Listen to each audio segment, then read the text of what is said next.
Olá pessoal, mais um vídeo aí do Preciso Direito. Estamos aí nessa luta aí para tentar passar esse conteúdo aí para vocês. Tá difícil, o negócio é complicado. Essa semana, esses 15 dias aí para mim tá muito apertado. As pessoas que eu convidei para fazer, as outras não conseguiram fazer, enfim, eu fiquei meio... Não era nem para estar fazendo a 6123 junto com Constituição, porque era uma terceira pessoa que ia chamar outras duas pessoas para fazer isso aqui também, para dar uma contribuição, mas coincidentemente, os revés da vida teve um probleminha aí, o pessoal não conseguiu preparar as aulas. Aí eu tô me virando como eu posso, tô tentando. Enfim, vamos lá, vamos direto ao ponto, vamos tentar dar a contribuição no máximo que a gente puder com vocês aqui. Eu sei lá, e o pessoal tá gostando, o pessoal tô ficando feliz com o retorno, com os comentários. O pessoal procura, tira as dúvidas, a gente vai conversando, vai melhorando também, porque é assim mesmo, a gente é tipo dando manutenção com o avião já no ar, né? É isso que a gente tá fazendo aqui. Então a tendência sempre é melhorar, já que a gente começou tão cru com esse tipo de trabalho, então sempre está melhorando um pouquinho. Então com a contribuição de vocês a gente vai sempre melhorar.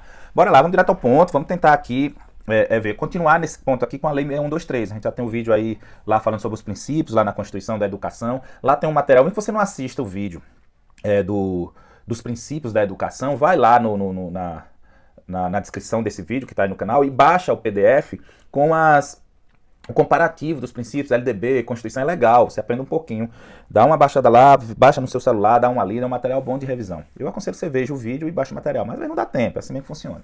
Enfim, e com relação à Lei 6123, eu vou primeiro localizar vocês aqui na Lei 6123, rapidinho, pra gente depois ir direto ao ponto. Então, vamos lá, nosso objetivo aqui é ser objetivo, no foco, não é ensinar direito para ninguém, não estou aqui para isso, é para a gente lidar com o concurso público, como é que cobra, trazer a nossa experiência de muitos anos já nessa área, pesquisando as questões, como é que elas vêm, para tentar trazer para vocês e ser o mais objetivo possível, tá bom? Então vamos continuar aqui com a Lei 6123, a gente já tem um vídeo aí da Lei 6123, que a gente fala sobre o estágio probatório, não é isso? Então agora a gente vai começar a falar dos direitos e vantagens. Então deixa eu localizar vocês aqui para vocês entenderem do que é que eu estou falando. Então, é dessa forma o esquema do conteúdo da prova de vocês. Título do provimento, da nomeação. Dentro de provimento ele quer ser o quê? Nomeação. E da nomeação ele só quer o quê? Estágio probatório. Então você vai estudar estágio probatório. Foi o vídeo que a gente já postou primeiro da Lei 6123. A gente destaca 8 pontos cruciais ali do estágio probatório. Você vendo aquele vídeo ali, tem até um resumo também lá na descrição. Você vai ficar fera, não vai errar a questão sobre o estágio probatório, beleza? O outro título, ele traz o título dos direitos e vantagens. E aí é mais longo um pouquinho isso aí, pelo menos na divisão. Ele vem direitinho, então, da duração do trabalho, do tempo de serviço, da disponibilidade, das férias e da licença. E das licenças, tá bom? Então, direitos e vantagens dos servidores. Então, ele traz todos esses pontos para que a gente venha se debruçar sobre eles. Então, o que é que eu fiz? Nesse vídeo especificamente aqui, a gente vai falar sobre... A gente já falou do estágio probatório, o vídeo tá aí, né? Do estágio probatório. Vai lá, dá uma olhada no vídeo do estágio probatório. Baixa o que tá na descrição, você vai gostar do material que tá lá. Beleza? Já tá ok. E hoje, nesse vídeo aqui, a gente vai direto ao ponto, tentar ser o mais breve possível e direto ao ponto nesses 4 primeiros itens dos direitos e vantagens. A questão das licenças, a gente vai fazer no vídeo posterior, que já a gente aposta acho que na quarta-feira, já vai ter esse vídeo da licença, e a gente fecha esse assunto, do estágio probatório, da nomeação, né, que fala do estágio probatório, só isso que ele quer, dos direitos e vantagens, fecha todos esses 5 pontos, e vai ficar faltando o vídeo pra gente correr para postar aí, quem sabe no final de semana ou na outra segunda-feira, já na reta final aí, falando do regime disciplinar, e a gente fecha a Lei 6123, tá bom? Então, nesse vídeo especificamente a gente vai ver esses pontos específicos aqui, que a gente já falou acima, tá bom? Não vamos ver licença porque ela é no vídeo posterior, que na quarta-feira já vai estar aí no canal, tá bom? Que é maior um pouquinho, senão o vídeo vai ficar muito extenso e cansativo. Aqui já está um pouquinho, ainda pensei em fazer um vídeo por cada um desses pontos, só que não.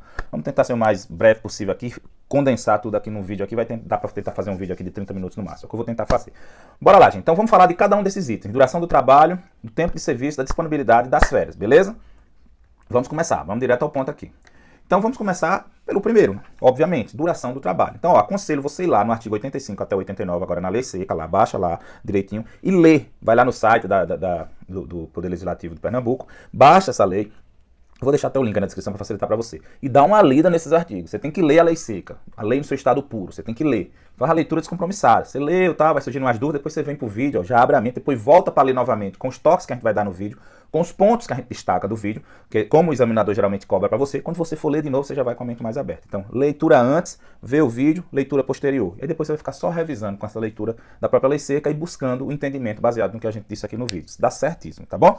Vamos lá. Artigo 85 e 89, duração do trabalho. Eu vou trazer os pontos que para mim são cruciais, que você tem que entender dessa duração do trabalho, ou seja, quanto tempo o servidor tem que estar disponível para trabalhar, a depender do cargo que ele ocupa na administração pública estadual. É disso que a gente está falando. Então vamos lá. São esses pontos aqui que eu queria trazer para vocês. Primeiro, qual é a duração do trabalho no estado de Pernambuco, do servidor? Qual a duração? Qual é a regra? A regra é essa aqui, 6 horas por dia e 30 horas por semana. Essa é a regra. A partir dessa regra, a gente vai começar a buscar as exceções, o que é que muda dessa regra, o que é que pode mudar, o que é obrigatório que se mude com relação a essa regra, o que é que não se aplica a essa regra, tudo direitinho, porque essas exceções são justamente o que o examinador vai cobrar de você. Então são esses pontos que eu vou trazer. Então a regra, 6 horas por dia, 30 semanais, beleza? Você vai lá ler artigo você vai ler lá, viu? Que eu não vou aqui vir pra cá fazer um vídeo desse não, na correria, que eu não para só ler artigo pra vocês. Eu vou estar enganando vocês e me enganando, não quero fazer um negócio dos destaques do que de fato é importante para os senhores atentar, porque é isso que o examinador de vocês cobra. No final eu trago uma questão para a gente fechar esse entendimento, tá bom? Então vamos lá. 6 horas por dia, 30 horas por semanais. Isso é o padrão, beleza?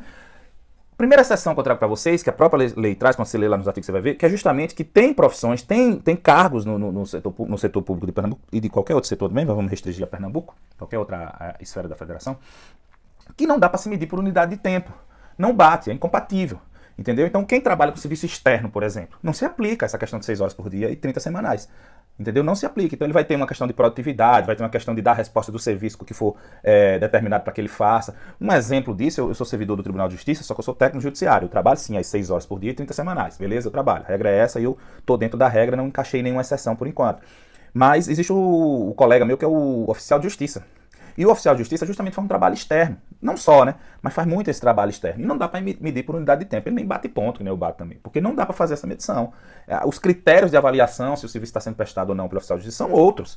Outros que não esse de 6 horas por dia e 30 semanais. Não é isso. São outros critérios. Ele tem a produtividade, ele tem que se fazer, cumprir os mandados que lhe são distribuídos e por aí vai. Então, esse é um exemplo claro. Então, assim, por que eu estou trazendo? É uma exceção. A regra é essa, 6 horas por dia e 30 semanais. Mas, ó, quem trabalha, o funcionário que trabalha com serviço externo, já não se aplica essa regra. Você precisa saber qual é que se aplica ele? Não. Seu concurso só vai trazer que, inclusive, o funcionário externo também são 6 horas. Você vai dizer, não, o externo não é não. O externo está na exceção. É uma das exceções, beleza? Vamos seguir. O trabalho noturno é aquela coisa. Mas não é exceção. Mas não é. O que é que eu quero dizer? O tipo tem, mas está em falta. O que é que eu quero dizer? O trabalho noturno também tem, 6 horas de duração em 30 semanais. O trabalho noturno é isso também. Sim, muda o que então do trabalho noturno? Muda que ele pode estabelecer outra situação. Ele pode estabelecer um revezamento, por exemplo. E quando ele estabelecer esse revezamento, ele pode mudar o horário para trabalhar 12 por 36, mas ele tem que fazer o revezamento semanal ou quinzenal. Tá bom? Então a regra é que o trabalho noturno também são 6 horas semanais, como o trabalho normal do servidor. Tranquilo. O trabalho noturno, em regra, não muda nada. Agora, se ele fizer uma escala de revezamento, ele pode mudar. Então você entende que a regra é 6 horas? A regra são 6 horas. Trabalho noturno, a regra é aquela mesmo que se aplica do primeiro artigo 85 lá. 6 horas por dia, tá bom? 30 semanais, tranquilo. Só que, se fizer uma escala de revezamento, ele pode modificar isso para 12 por 36, modificar o horário lá. Você diz, mesmo, então é uma exceção. Mas por que você não vê muita exceção? Porque essa exceção ela vira meio que regra. Geralmente, todas as pessoas que trabalham noturno, pelo que eu conheço, tudo, eles têm uma escala de revezamento. É o policial civil que trabalha noturno. Entendeu? Você pode olhar que ele tem uma escala de revezamento, entendeu? Mas ele podia não ter essa escala de revezamento. E se ele não tivesse essa escala de revezamento, vai valer a regra. Porque a regra são 6 horas por dia, 30 semanais. Tanto para o trabalho normal de dia, tanto para o trabalho noturno, beleza? Só que o trabalho noturno tem esse ponto que ele diz, olha, mas ele pode ter uma escala de revezamento semanal ou quinzenal e aí pode estabelecer outros critérios, beleza? Então sabe que é a mesma coisa, né? Mesma regra, mas pode encaixar uma exceção se tiver o revezamento, tá bom? Outro ponto que eu trago do trabalho noturno para vocês, aí dentro de duração do trabalho. Trabalho noturno não é aquele quando escurece, quando clareia, não. Não é isso. É quando a gente está estudando artigo 5º, tal, a casa é as inviolável, ninguém nela podendo penetrar. Então, é essa outra coisa. Que aí sim, é de quando escurece, da aurora ao crepúsculo, é considerado noite. É outro assunto.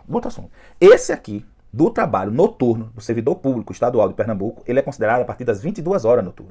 Então o cara que trabalha 9 horas da noite, o cara que trabalha, você professor que vai dar aula à noite, você trabalha só até 10 horas ali, só trabalha até as 21 horas, não é trabalho noturno, viu filho? Não é trabalho noturno. Não é porque escureceu que você está no trabalho noturno. Para a lei não. Vai estar de noite, é noturno sim, mas para a lei não. Para a lei 6123, trabalho noturno é a partir das 22 horas. É meio copiado lá da CLT, né? Isso é meio regra, tá bom?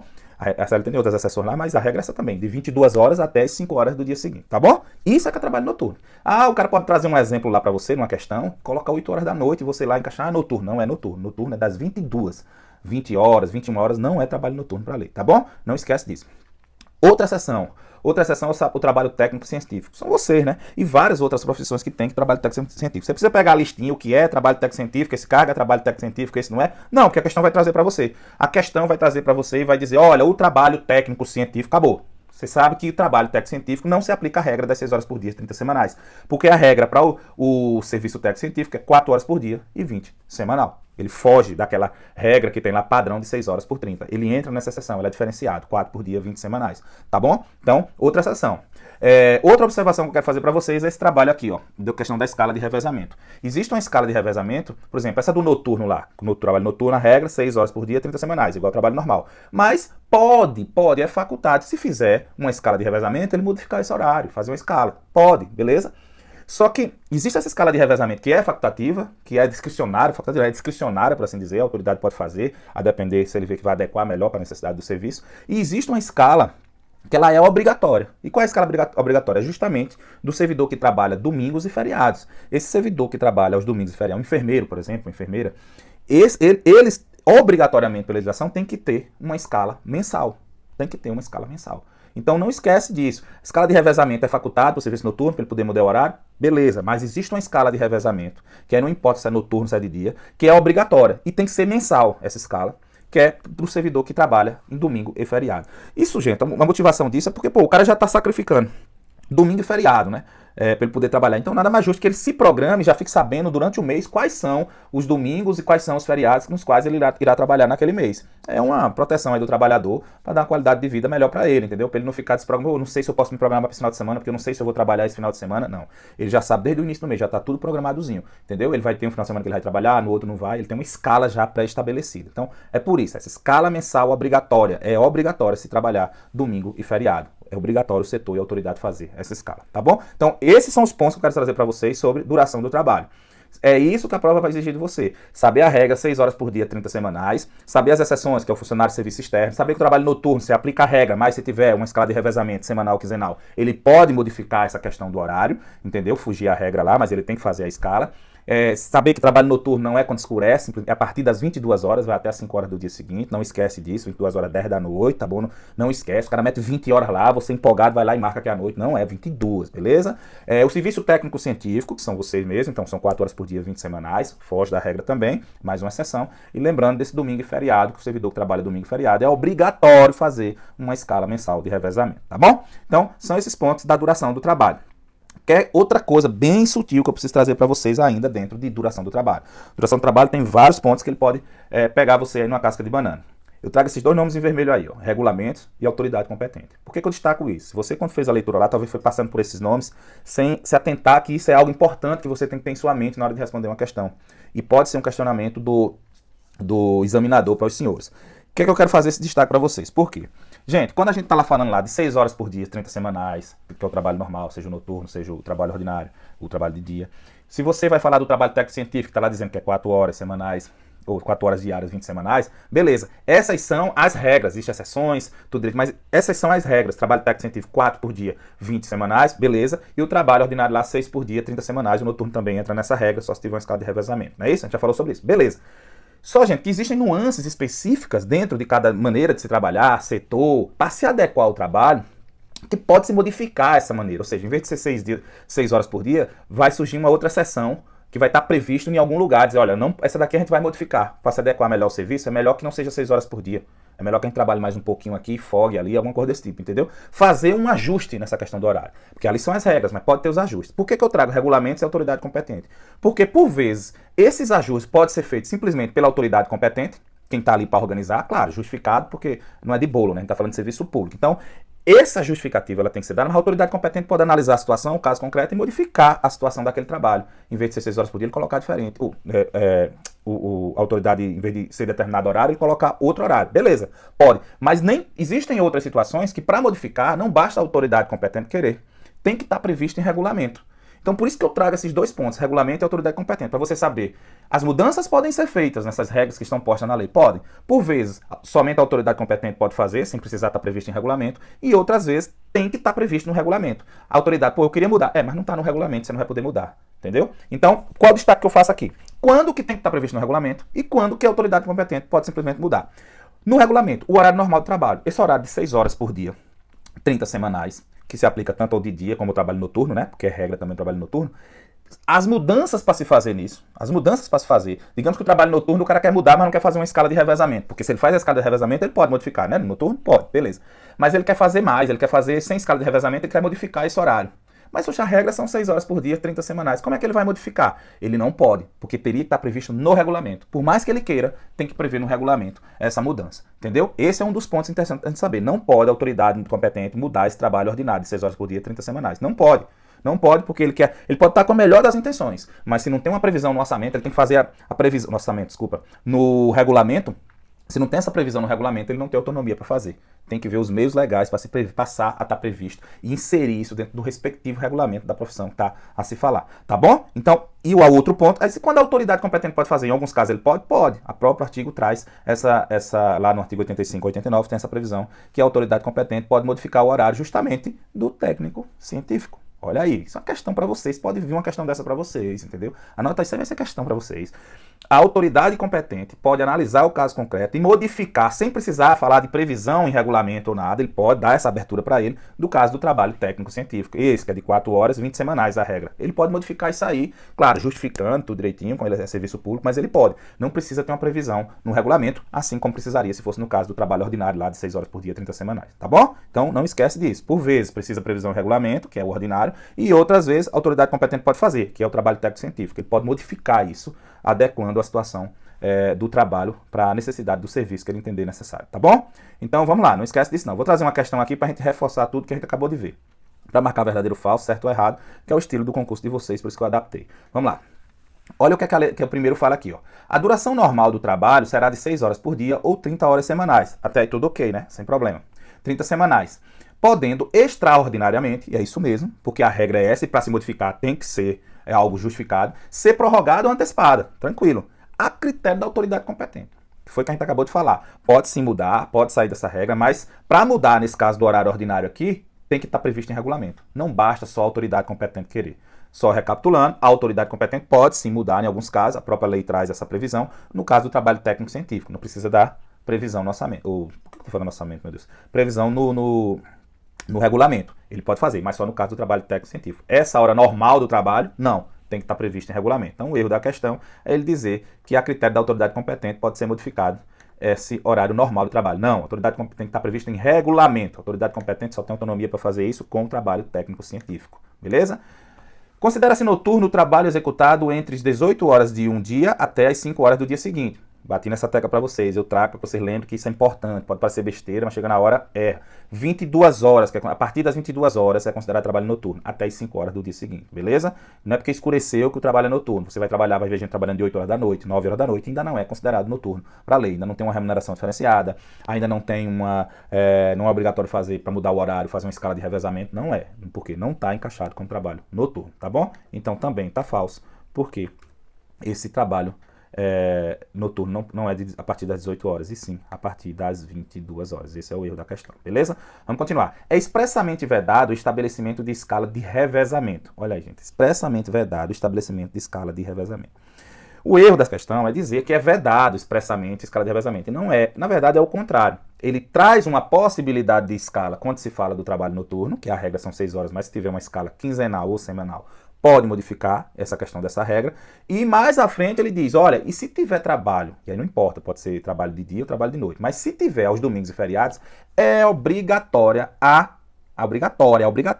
a escala mensal, tá bom? Não esquece disso. Além dele não vedar expressamente, ele até obriga em algumas circunstâncias, no caso do servidor que trabalha domingo e feriado, a que ele tenha direito a uma escala mensal de revezamento, tá bom? Então, tem esses dois pontos aqui que a gente não pode esquecer, ó, o artigo 86 e o artigo 88. Dá uma lida lá, mas eu já destaco aqui para vocês. Salvo nos casos de revezamento semanal ou quinzenal, a duração normal do trabalho noturno será de 6 horas por dia, podendo extraordinariamente ser prorrogada ou antecipada na forma que dispuser o regulamento. Beleza, pode, tranquilo, beleza? E ele diz aqui no 88, os serviços que exijam trabalho aos domingos e feriados será estabelecida escala mensal de revezamento. Dá uma lida lá na lei, pega direitinho. Então, além dele não vedar, ele vai mais além. Não veda e ainda determina que se faça, no caso de domingos e feriados, uma escala mensal. Não esquece que é mensal. A escala semanal ou quinzenal, ele possibilita, ele faculta que se faça, a critério lá da autoridade, faculta que se faça, mas ele dá essa faculdade, que faça ele faculta que se faça essa escala, mas lembra que é quinzenal ou semanal. A obrigatoriedade é da mensal, no caso de trabalho em feriados e domingos, tá bom? Então tá falso aqui também, porque não é expressamente vedado nada, inclusive é o contrário. Ele faz obrigar que se faça uma escala, no caso de quem trabalha domingo e feriado. A duração normal do trabalho do funcionário que ocupar cargo do serviço técnico-científico será de 10 horas por dia ou 40 horas semanais. Mamão com açúcar aqui, é só pra gente saber que são os pontos importantes que eu trago para destacar. E é tudo questão adaptada de concurso. Pode achar, que questão besta, por que bota uma questão dessa? São questões de concurso, filho. E você sabe por que você acha besta? Que você acabou de ver o assunto. Quando você pega aquela gama de assunto que você estudou, que você está se matando de estudar, quando chega lá, um negócio desse aqui, você não lembra o detalhe, não. Se você não fizer questão, se você não ficar repetindo ali, feito um bestão, repetindo coisa, eu estou dizendo por experiência própria, você vai errar. Porque se for só isso, era bom, mas não vai cair só duração do trabalho na prova, não. É muita coisa, tem vários assuntos. Então, fique ligado que não existe questão besta, não. Tudo você tem que fazer e botar na sua cabeça para que você não venha errar. Então, não é 10 horas por dia, 40 semanais, porque o trabalho técnicos científicos, ele é 4 horas por dia a regra e 20 semanais, não é isso? Podendo ser modificado, lembra nesse caso aqui, a autoridade competente só, não precisa ter previsão em regulamento. A autoridade competente, justificadamente, evidentemente, pode modificar essa questão dessa carga horária, tá bom? Não precisa de previsão em regulamento. Previsão em regulamento é só para mudar a hora normal do trabalho, não esquece disso. Então também tá falsa essa daqui, né? Tá falsa essa daqui. Baguncei, foi tudo aqui. Vamos lá. Nos serviços que exijam trabalho aos domingos e feriados, será estabelecida escala quinzenal de revezamento. Lembra que eu falei para vocês? Realmente há uma obrigatoriedade de se fazer uma escala. Não há uma obrigatoriedade de fazer uma escala quando? Quando, de fato, do jeito que a questão está trazendo aqui, quando tem um trabalho aos domingos e feriados. Então tem que se fazer uma escala. É obrigatória essa escala. E essa escala obrigatória, ela é mensal. Essa escala do cara que trabalha domingo e feriado, ela tem que ser mensal, para ele já saber desde o início quais os domingos e feriados que ele vai estar ocupado, tá bom? Então, revisou direitinho, depois volta aí qualquer coisa, vamos partir para o próximo ponto aqui, para o vídeo tá ficando longo. Ainda dentro de direitos e vantagens, vamos falar de tempo de serviço. Tempo de serviço. Essa questão do tempo de serviço, basicamente, o que você precisa saber, eu só vou trazer uma questão, em cima dessa questão aqui, a gente vai tentar fechar esse assunto. Porque ele vai querer saber se você sabe o que é que de fato é considerado como efetivo exercício. Coisas que de fato, que naquele momento, principalmente as fictícias, o que são as fictícias? O cara tá de férias. De fato, ele não tá trabalhando. Tá trabalhando quem tá de férias? Não tá.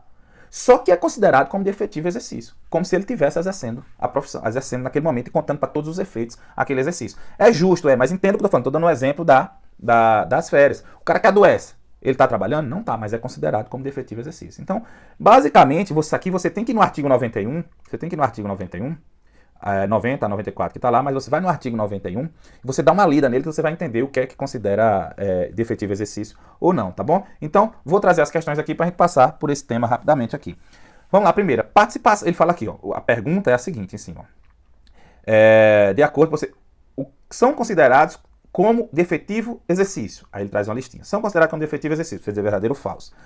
Participação em congressos ou cursos de especialização, realização de pesquisa científica, estágio ou conferências culturais, com autorização do governador e a competente prova de frequência e aproveitamento. Gente, ele está falando do cara que é servidor, vai se qualificar, vai para um curso de formação, passa uma semana, tal, viajando, tal, não sei o que, no curso, lá no congresso, tudo direitinho. Esse cara é considerado, esse período que ele está lá no curso é considerado como de efetivo exercício. Por isso que eu digo, cuidado com essas questões fictícias, são os exercícios fictícios. Mas nada mais justo, ele está se qualificando, né? Esse aqui é mais fácil da gente entender. Mas ele não está no efetivo exercício, ele não está exercendo ali naquele momento a profissão dele, mas ele tá se qualificando e é considerado como efetivo exercício. Aquele dia ele não toma falta, aquele dia é contado para aposentadoria, aquele dia é contado para disponibilidade, tudo. Não para, entendeu? Então, de fato, quem participa de congresso, tudo direitinho, é contado como efetivo exercício. Então esse é verdadeiro, beleza? Não vamos perder de vista isso não. Por isso que esse aqui é só muito decoreba, é muito você ter uma noção. Vou trazer um ponto ou outro aqui, que são as cascas de banana que ele coloca para você empolgar errar a questão. Olha essa daqui, por exemplo. Desempenho de função efetiva da União, dos Estados e do Distrito Federal. Aí você, opa, tem isso mesmo lá na lei. Vou lá marcar verdadeiro. Cuidado, olha a palavrinha aqui. Aí você, pegadinha besta. Concurso tem pegadinha. Não sei se vocês sabem não, mas tem, viu? E muita, viu? E muita. Então, não é função efetiva, é função eletiva. É função eletiva, tá bom?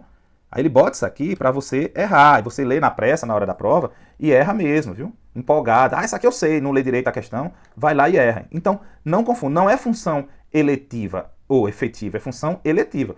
A função eletiva efetiva é justamente essa que vocês exercem, vocês são concursados. Então, o que é que acontece? Qual é a situação prática nisso aqui? Eu sou um servidor do Tribunal de Justiça de Pernambuco, e aí eu me candidato, resolvo me candidatar.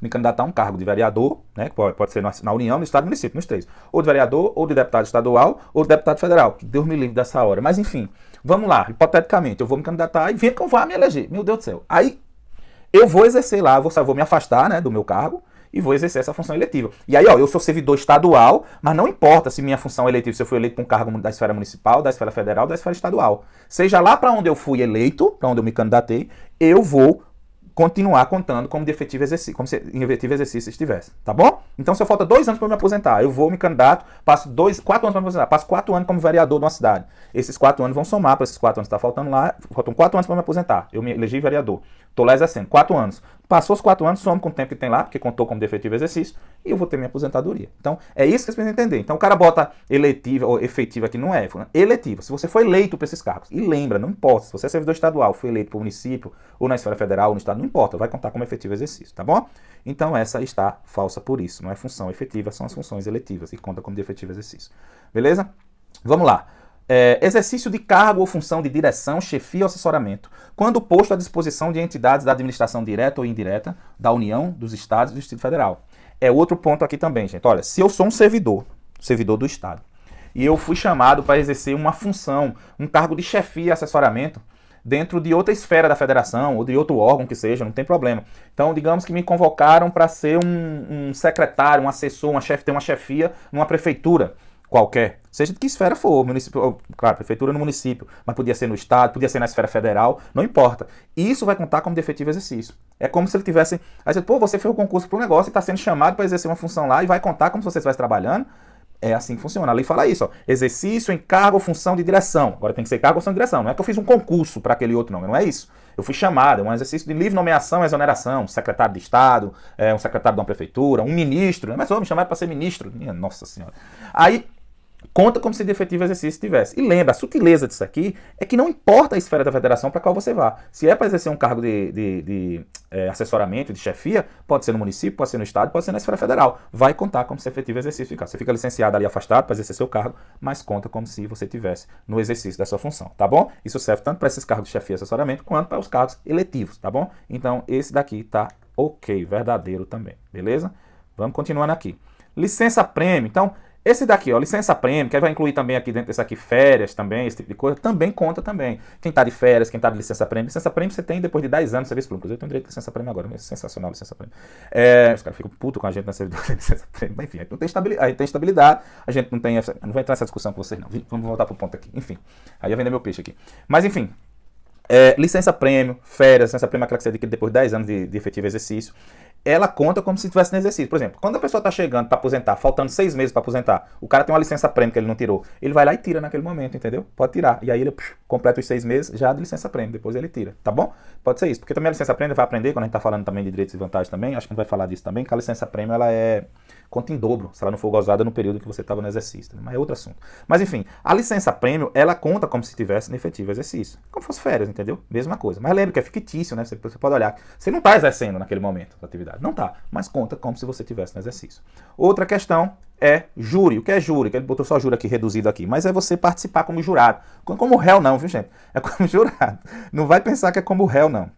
É como jurado. Você participou como jurado de um júri popular, né, daquela sessão do júri, você pega aquela certidãozinha, aquilo ali serve como se você tivesse trabalhado naquele dia, tá bom? Por isso que a convocação do júri não pode resultar numa falta no trabalho injustificada. É uma falta justificada e conta como se efetivo exercício tivesse, tá bom? Outra aqui, licença funcionária gestante. A licença maternidade, é óbvio, a licença maternidade conta como se tivesse no efetivo exercício. Aí você diz, pô, mas precisa estar dizendo isso? Precisa, porque são fictícios. O cara pode trazer uma pegadinha numa prova e você cair, fazer uma problemática todinha. Você diz, pô, mesmo essa pessoa não tá, porque a gente acha que fizeram a prova pra gente. Acontece muito isso. A gente começa a buscar coisa. Não, ele deve estar dizendo isso porque tem aquilo. Não tem isso. O cara tá de férias, o cara tá de licença, a mulher tá de licença porque teve filho, licença maternidade, se tá de licença-prêmio, tudo conta como se de efetivo exercício estivesse, tá bom? Esse é o principal ponto aqui quando a gente tá falando dessas questões do tempo de serviço. Não esquece disso, tá bom? Vamos lá, vamos partir pro próximo. Da disponibilidade. O que seria essa disponibilidade?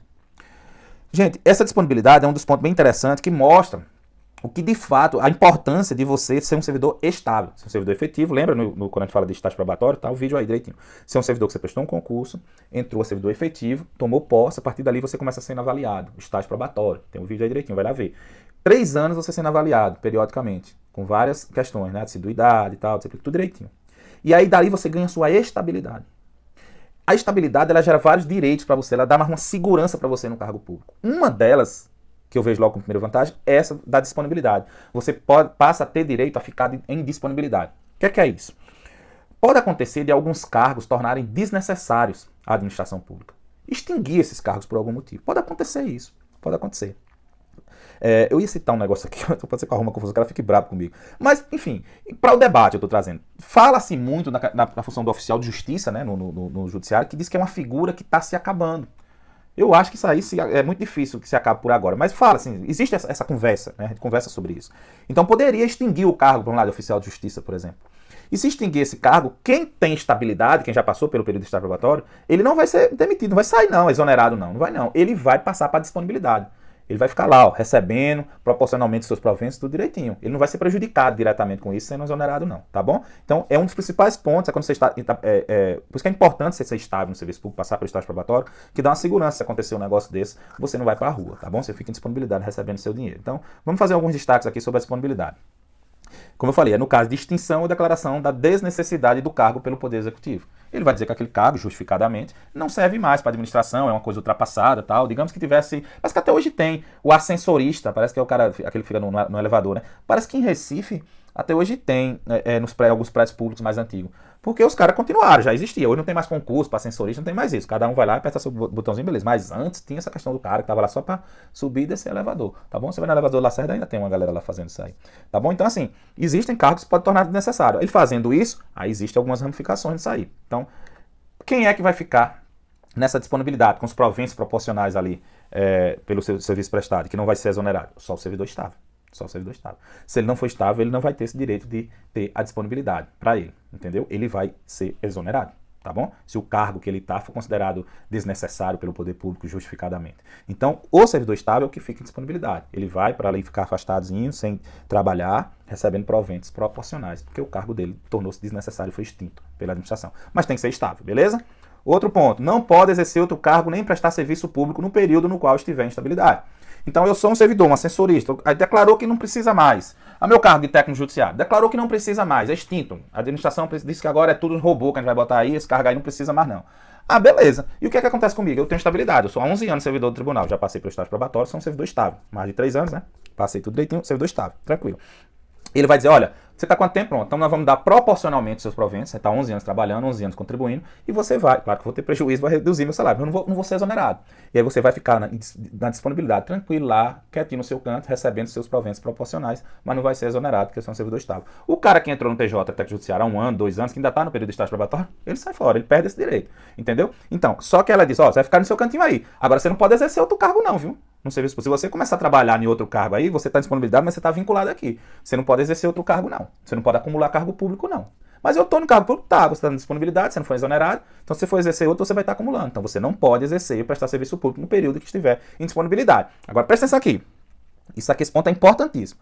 Ressalvadas as hipóteses de acumulação legal. Por quê? Porque se eu sou servidor, seu servidor, vamos lá, você que é professor, por exemplo, tá lá, um professor de determinada disciplina que o Estado entendeu por dizer que aquele cargo ali, para aquela disciplina, não precisa mais, tornou-se desnecessário. Não precisa, então não precisa mais de professor não, precisa não, porque agora a gente vai botar só a máquina para dar aula aí, não precisa mais de professor não. Já pensou acontece um absurdo desse, mas vamos pensar hipoteticamente. E aí você vai para disponibilidade, só que você diz, pô, eu vou trabalhar em outra área técnica científica aqui, acumular, que é uma das permissões de cargo público, beleza. Então você pode trabalhar na outra área. Por quê? Porque é um cargo que pode acumular. Se você tivesse na atividade, você ia poder acumular aquele cargo. A pergunta que se faz é essa. Se você não tivesse em disponibilidade, você poderia exercer aquele cargo cumulativamente? Poderia. Poderia? Beleza. Então mesmo na disponibilidade você vai poder. Se você tivesse na atividade, você poderia exercer determinado cargo, cargo X? Não poderia, porque dá uma acumulação ilegal. É? Então você também não pode exercer se tiver em disponibilidade. Beleza? Só atenta para isso aí. O cara dizer que em hipótese alguma, por exemplo, ele pode exercer um outro cargo na administração, você já sabe que está errado, porque existe hipótese que ele pode sim exercer, no caso da acumulação legal. Beleza? Vamos continuar aqui. Trazer uma questãozinha sobre o tema também. O funcionário estável, no caso de extinção ou declaração de desnecessidade do cargo pelo Poder Executivo, será demitido? A gente já elimina. Demissão é punição, gente. Se for extinto o cargo do cara todo, como é que ele vai ser punido? Lembra que eu falei, demissão é punição. Demissão é punição. Será exonerado? Bom, exoneração não é punição. Ele pode ser exonerado. Essa questão, inclusive, eu trago ela porque é interessante aqui, ó. Ele será exonerado, tem uns que serão exonerados. Quem não tiver estabilidade. Mas olha o que a questão traz logo em cima. O funcionário estável, ele está dizendo um cara que passou pelo estágio probatório dos 3 anos, foi aprovado, já tem estabilidade. Então, se tornou desnecessário e foi extinto o cargo, esse funcionário estável, ele não é exonerado. Demitido não é, porque não pode saber, não seria punido por isso, e nem exonerado. Por quê? Porque ele já tem estabilidade, ele será posto em disponibilidade, né? Isso não é exonerado também não é. E a letra C, ele fala, posto em disponibilidade remunerada com proventos proporcionais ao tempo de serviço. Entendeu? Por isso que eu digo que cai um pouquinho o salário, que ele vai receber proporcionalmente, eu receberia proporcionalmente. Não com minha aposentadoria lá no final, 30 anos de contribuição, um exemplo, se eu me aposentasse pelo TJ, se eu vier a me aposentar, que eu não sei. Mas com esses 10, 11 anos que eu tinha, eu ia receber proporcional, ia reduzir muito, mas eu não ia ser exonerado, não ia ser demitido. Eu ia receber, ia ficar em disponibilidade remunerada com proventos proporcionais ao tempo de serviço que eu prestei, tá bom? Ou as contribuições que porventura eu tenha feito, tá bom? Será revertido para inatividade? Não, e readaptado em qualquer outro cargo? Não, isso não acontece. Então, ele será posto em disponibilidade. Aqui o cerne da questão, basicamente, disponibilidade é isso. Funcionário estável, se extinguiu ou declarou a desnecessidade do cargo, ele será posto em disponibilidade remunerada, não esquece, e os proventos são proporcionais. Beleza? Vamos continuar aqui, gente. As férias. Esse das férias é importantíssimo. É o último desse ponto aqui. Lembra que depois o próximo é licença, e licença a gente vai falar no vídeo à parte. Então, vou trazer uns destaques sobre as férias e uma questão no final pra gente falar, tá bom? Vamos lá. O que é que a gente tem que saber de férias primeiro? Vedada a compensação de férias com faltas. Esse é o primeiro ponto. Então, eu faltei 5 dias esse ano aí, 10 dias, que eu não tive justificativa, não. Mas como eu tenho férias, as minhas férias você me dá só 25 dias. Os outros 5 você compensa naquelas faltas que eu tive lá. Não pode.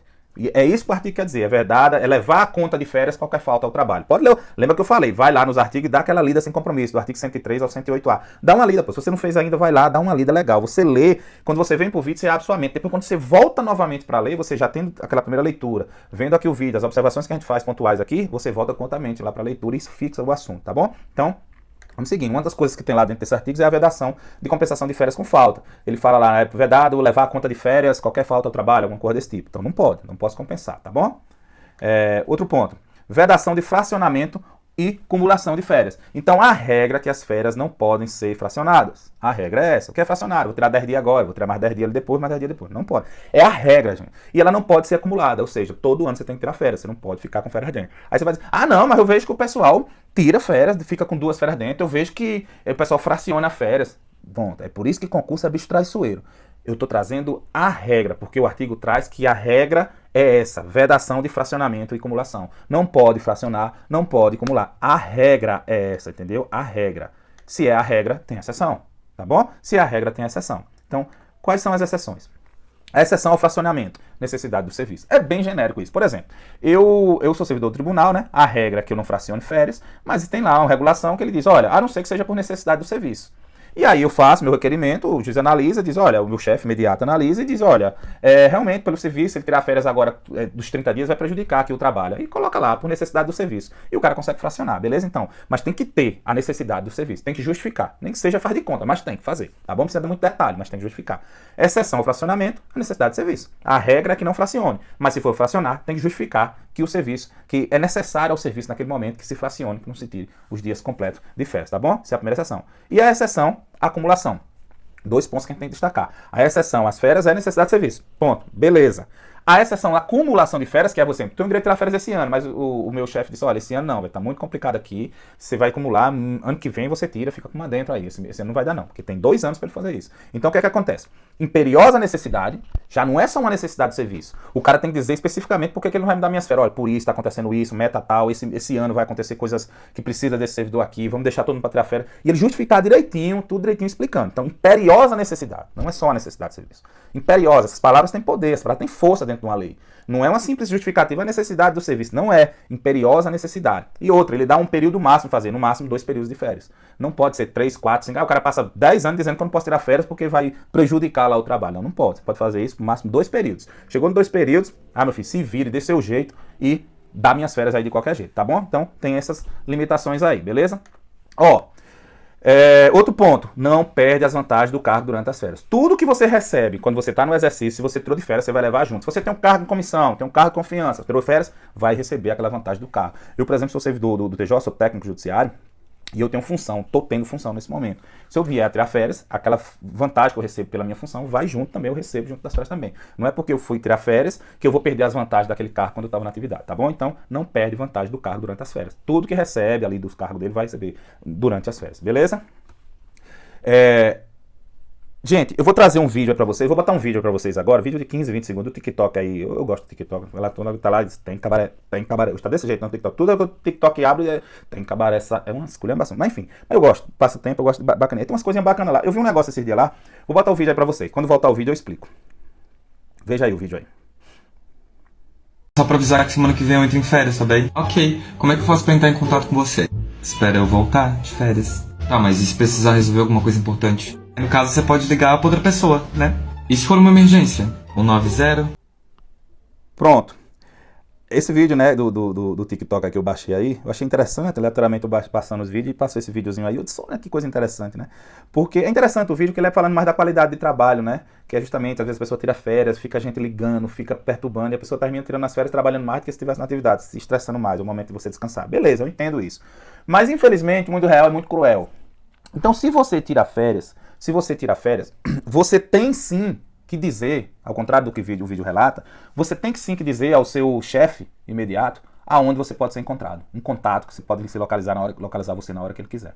Pasmem, é assim mesmo. Não quer dizer que o cara vai ficar ali perturbando tudo, né? Mas ele precisa saber onde você está. Porque ele pode solicitar a sua volta imediatamente, que é a discricionariedade. O cara não pode acumular as férias durante 2 anos, do período, então quando ele concede as férias a você, ele pode acontecer alguma coisa no trabalho que surgiu a necessidade de cessar, suspender suas férias e mandar você de volta para o trabalho. Então ele precisa saber onde você está. Você disse, é mesmo? É. E onde é que está aqui essa previsão? Artigo 106. Ao entrar em férias, o funcionário comunicará ao chefe imediato seu endereço eventual. Ou seja, vocês vão lá no vídeo agora no TikTok lá e diz, ó, eu tô estudando para o concurso, tal, não sei o que, e eu vi lá que sim, tem que avisar o chefe, vai lá pagar tirar essa onda lá no vídeo lá, eu tô estudando, que é chato pra cara. Eu gosto dos primeiros períodos de direito, tinha uma galera muito desenrolada. Mas enfim, vai lá no vídeo esculhambar com a menina lá agora. Vão virar hater da menina que fala que não é pra dizer o endereço pro chefe. Pois é, na lei 6123 tem lá essa previsão específica, é obrigatório sim comunicar onde você pode ser encontrado. Porque pode acontecer alguma situação no trabalho, que suas férias serão suspensas, por exemplo. E aí tem que saber onde você pode ser encontrado. Então, esse vídeo aí caiu por terra, né? Eu vou lá comentar também, eu vou virar hater da menina. Enfim, vamos lá. Então, de férias é essa questão que eu queria trazer para vocês. Vou trazer uma questão aqui para a gente finalizar esse tema. O vídeo ficou até um pouco longo aqui, mas vamos embora, é assim mesmo. Uma coisa, vocês aceleram aí, dá um jeito de vocês. Vamos lá, verdadeiro ou falso? Somente isso, e depois do primeiro ano de exercício, o funcionário adquirirá direito a férias. É justamente isso que está lá no artigo. Ele tem que ter pelo menos esse primeiro ano de exercício para ele poder passar a ter direito às férias, entendeu? Antes disso ele não tira férias, ele só tem férias quando ele completa os primeiros 12 meses. E quando ele completa os primeiros 12 meses, ele já pode tirar as férias imediatas? Pode, mas a critério da administração. A administração pode dizer, não, acumula aí, velho, que esse ano não vai dar para tirar férias não. No próximo tu tira. E no próximo, o que é que acontece? Também não. Tu vai tirar no outro, porque está muito pesado aqui. Tranquilo. Beleza. Mas ele tem que justificar a imperiosa necessidade do serviço e ele embarreira nesses 2 períodos. O terceiro ele vai ser obrigado a colocar. Eu falei aqui que ele disse, não, pode não, que tem um negócio. Não é simples assim não. Tem que justificar mesmo porque que não concedeu as férias. Tem que ter uma situação de imperiosa necessidade.